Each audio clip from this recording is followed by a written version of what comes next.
بادشاہ خوش نہیں تھا، وہ خوش رہنا چاہتا تھا اور خوشی کی تلاش میں مارا مارا پھرتا تھا۔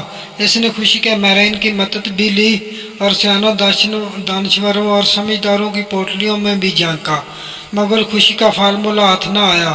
وہ ایک پہاڑ پر چلا گیا اور پہاڑ پر ایک درویش رہتا تھا۔ درویش کے دو مشغول تھے، صبح صادق کے وقت مشرق کی طرف منہ کر کے بیٹھ جانا اور سورج کو آہستہ آہستہ افق سے ابھرتے ہوئے دیکھنا، اور اس کے بعد جنگل میں نکل جانا، سارا دن جنگل میں گزار دینا۔ بھوک لگتی تھی تو درختوں سے پھل توڑ کر کھا لیتا تھا، پیاس محسوس ہوتی تو وہ ندیوں، جھرنوں اور آبشاروں کا پانی پی لیتا۔ درویش کے پاس رہنے کے لیے ایک کٹیا تھی، وہ رات کٹیا میں آ جاتا تھا۔ درویش کے پاس سردیوں کے لیے 2 کمبل تھے، گرمیوں کے لیے کھلا آسمان اور ٹھنڈی زمین تھی، اور کپڑے لتے کی ضرورت زائرین پوری کر دیتے تھے۔ درویش کے پاس اس کے علاوہ کچھ نہیں تھا، لیکن وہ اس کے باوجود خوش تھا۔ بادشاہ اس خوشی کی وجہ دریافت کرنے کے لیے درویش کے پاس پہنچ گیا۔ درویش نے سنا، قہقہ لگایا، لکڑی کی کھڑاویں پہنی اور بادشاہ سے کہا، بادشاہ سلامت، میں اس کا جواب آپ کے دربار میں جا کر دوں گا۔ بادشاہ نے درویش کو گھوڑے پر بٹھایا اور دارالخلافہ آ گیا۔ درویش نے درخواست کی، آپ اب کسی ضرورت مند کو بلائیے۔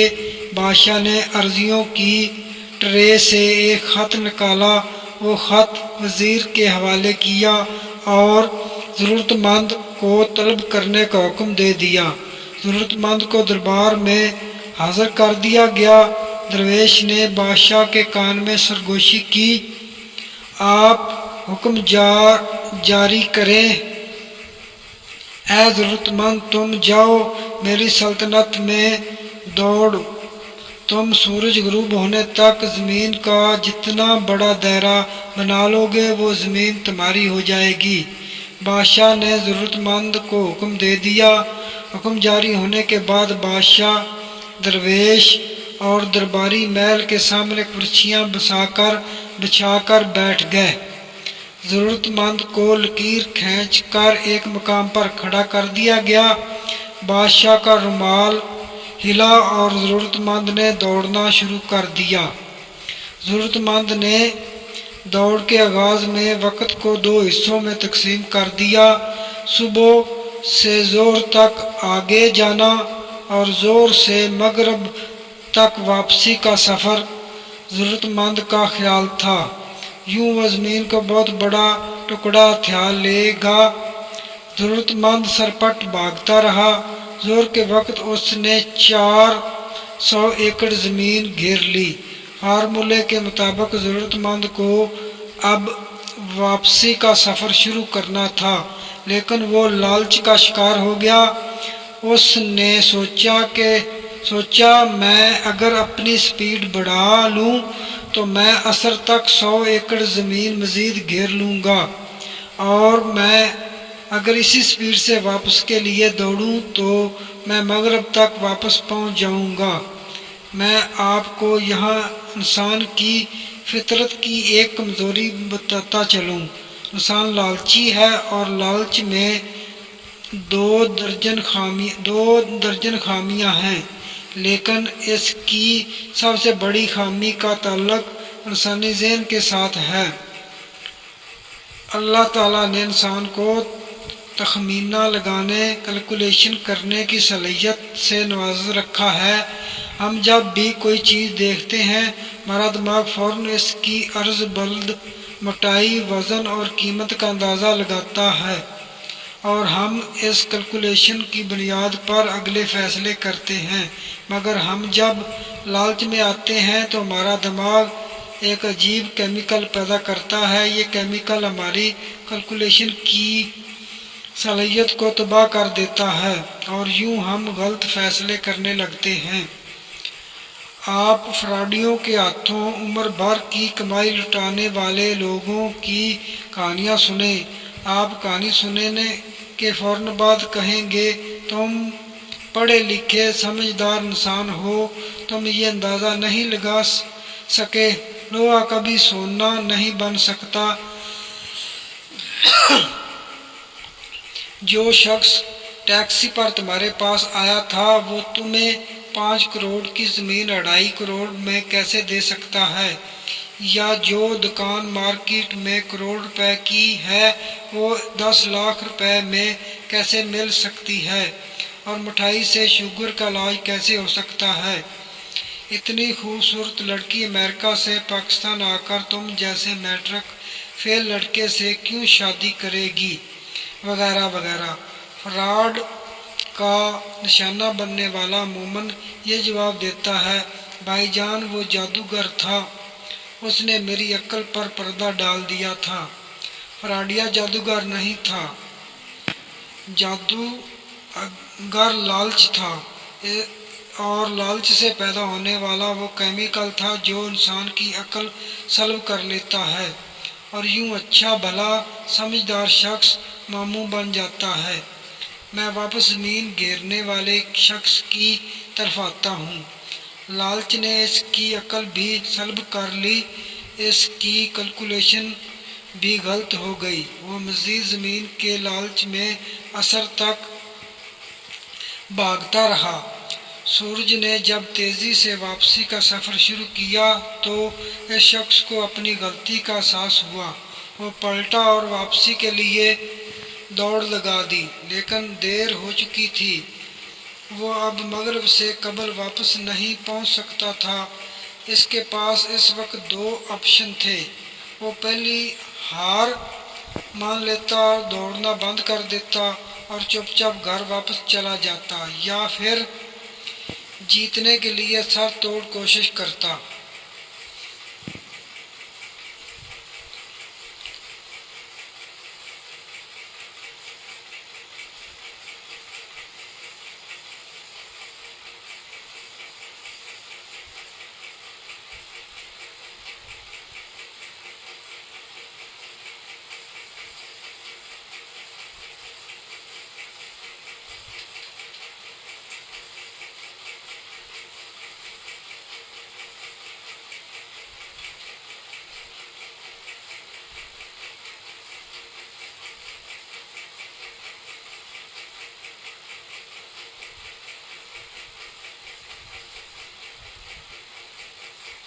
وہ دوسرے آپشن پر چلا گیا۔ میں آپ کو یہاں انسان کی ایک اور خامی بھی بتاتا چلوں۔ کامیابی میں سر توڑ محنت ہمیشہ تیسرے نمبر پر آتی ہے۔ پہلا نمبر پلاننگ اور دوسرا نمبر صلاحیت کو حاصل ہوتا ہے۔ آپ کی منصوبہ بندی غلط ہے۔ آپ پہاڑ پر کھجور لگانا چاہتے ہیں یا صحرا میں چاول اگانا چاہتے ہیں، تو خواہ کتنی محنت کر لیں آپ کی کامیابی کے امکانات بہت کم ہوں گے۔ دوسرا، آپ میں اگر صلاحیت نہیں، آپ نے اگر باقاعدہ ٹریننگ حاصل نہیں کی، آپ کے اگر ٹاسک کے لیے نہیں کی، تو آپ خواہ کتنی ہی سر توڑ محنت کر لیں، آپ کامیاب نہیں ہو سکیں گے۔ زمین گھیرنے والا بھی منصوبہ بندی اور صلاحیت دونوں سے عاری تھا، چنانچہ اس نے دوسرا فیصلہ بھی غلط کیا۔ اس نے سر توڑ کوشش کی، ٹھان لی، بھاگنے کی سپیڈ بڑھا دی۔ وہ بری طرح تھکاوٹ کا شکار تھا، لیکن وہ اس کے باوجود دیوانہ دار دوڑ رہا تھا۔ وہ وقت پر پہنچنے کی کوشش میں اپنی سپیڈ بڑھاتا رہا، یہاں تک کہ اس کے پھیپھڑے پھٹ گئے، اس کے منہ سے خون جاری ہو گیا، لیکن وہ اس کے باوجود بھاگتا رہا۔ بالآخر بادشاہ تک پہنچ گیا، لیکن گول پر پہنچنے کے بعد اس نے لمبی ہچکی لی، زمین پر گرا تڑپا اور اپنی جان آفرین کے حوالے کر دی۔ وہ زمین جیت گیا تھا لیکن زندگی ہار گیا۔ درویش اپنی جگہ سے اٹھا، زمین پر گرے شخص کے قریب آیا، ہاتھ سے اس کی کھلی آنکھیں بند کیں، بادشاہ کو قریب بلایا اور اس بد نصیب شخص کی لاش دکھا کر بولا، بادشاہ سلامت، حرص کے وپاری کبھی خوش نہیں رہ سکتے۔ یہ شخص مجھ سے بہتر زندگی گزار رہا تھا۔ میرے پاس کپڑوں کا ایک جوڑا، لکڑی کے جوتے، 2 کمبل اور ایک پیالے کے سوا کچھ نہیں۔ میں شہر سے کوسوں دور پہاڑ پر رہتا ہوں، پھل کھاتا ہوں، ندیوں کا پانی پیتا ہوں، کیلکولیشن لیکن خوش ہوں، کیونکہ میں لالچ نہیں کرتا۔ جبکہ آپ میرے مقابلے میں اس شخص کے ساتھ دیکھیے، یہ شخص مجھ سے 1000 درجے بہتر ہوگا۔ اس کے پاس مکان بھی ہوگا، بیوی بچے بھی، کپڑے بھی، سواری بھی، دال اناج بھی اور زمین جائیداد بھی، لیکن یہ اس کے باوجود زمین پر گر کر مر گیا، کیونکہ یہ اپنے اندر کے لالچ انسان کو قابو میں نہ رکھ سکا اور یہ دیوانہ دار خواہشوں کے پیچھے بھاگتا رہا۔ یہ کبھی بھی درخواست دے دیتا اور کبھی آپ کی عرضی بھجوا دیتا۔ قسمت نے یاری کی، اس کی لاٹری نکل آئی۔ آپ نے اسے زمین گھیرنے کی اجازت دے دی۔ یہ بھاگا، لیکن اس کا لالچ بھی اس کے ساتھ ہی دوڑ پڑا۔ یہ اگر سمجھدار ہوتا، یہ اگر درمیان میں قناعت کر لیتا، رک جاتا، یہ جو حاصل ہو گیا اس پر اتفاق کر لیتا، شکر ادا کرتا اور زندگی کو انجوائے کرنا شروع کر دیتا تو یہ نعمت اس کے لیے کافی ہوتی۔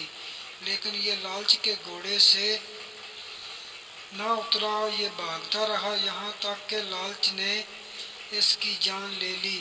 درویش نے لمبی سانس لی اور بولا، بادشاہ سلامت، حرص اور خوشی دونوں سوتنے ہیں، یہ اکٹھی نہیں رہ سکتی۔ آپ خوش رہنا چاہتے ہیں تو آپ کو لالچ کو طلاق دینا ہوگی۔ خوشی خود بخود آپ کے گھر میں بس جائے گی۔ لیکن آپ اگر لالچ کے گھوڑے پر بیٹھ کر خوشی کی تلاش میں سرپٹ بھاگتے رہے تو آپ کا انجام بھی اس شخص جیسا ہوگا، آپ بھی عبرت کا رزق بن جائیں گے۔ بادشاہ کی آنکھوں میں آنسو آ گئے۔ اس نے گلوگیر لہجے میں عرض کیا، جناب، بادشاہت حرص کی دلدل ہوتی ہے۔ آپ بادشاہ ہوتے ہوئے خود کو لالچ سے کیسے بچا سکتے ہیں؟ درویش نے قہقہ لگایا اور فرمایا، اختیارات میں اضافہ بادشاہوں کی حرص ہوتی ہے، اور جو بادشاہ زیادہ سے زیادہ اختیارات حاصل کرنے کی کوشش کرتا ہے، اس میں اور زمین پر پڑے اس شخص میں کوئی فرق نہیں ہوتا۔ آپ اختیارات سمیٹنے کی بجائے اختیارات بانٹنا شروع کر دیں، آپ کو خوشی مل جائے گی۔ آپ کو اگر ہماری کہانی اچھی لگی ہو تو ہمارے چینل کو سبسکرائب کر دیجئے تاکہ ہم آپ کے لیے اچھی سے اچھی کہانیاں لا سکیں۔ پاکستان زندہ باد۔